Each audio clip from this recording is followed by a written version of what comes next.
გაკითხე შეუბადონო. კაი, მაშინ კაცი მიდის ექიმთან. რომ ექიმო პირდაპირ გეუბნებიო, რომ ფულის პრობლემა არ მაქვს, რასაც მეტყვიო, გადავიხდიო, უბრალოდო პრობლემა მაქვს ის, რომ ახალგაზრდა ცოლი მყავსო, ანგელოზივითო ძალიან მიყვარსო, მაგრამ მალე ვამთავრებ ჩემს საქმესო და გამექცევაო. უნდა მიშველო.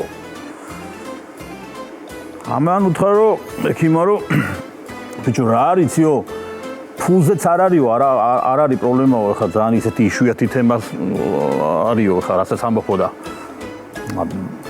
მაგის წამალიო არ არსებობსო რა, მაგრამ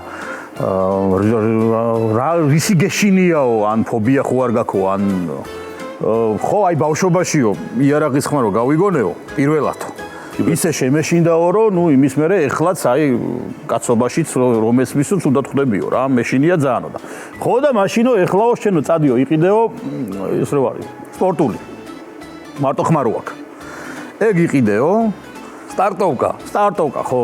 იყიდეო ხო და საქმეს რო დაიწყებო, იქ კონდესო გვერდითო და როცა დამთავრებისკენ წახვალო ისროლეო და პასუხს ვაგებო ძმაო, რომ გააგრძელებო შენ საქმესო აუცილებლად. აკაი მომენტია დამთავრების დროს. ო, აი შენ გენაცვალე წავიდა და მეორე დღეს მოდის ეს პატივცემული და გამარჯობა ექიმო, ლიცენზიაო.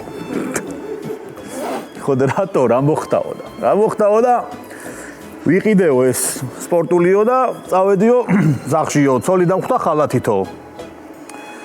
გახარებული ვარო კაცო, ეს ხო აგერ მაქვს შევათრიეო საძინებელშიო და დავიწყეთო ჩვენი ამბავიო და როცა უნდა უკვე დამემთავრებინაო, ვისროლეო, ჩემო ცოლმა შიშისგან და მე სტატუდა გამოხდა მეზობელი არ მესროლო ზაზაო.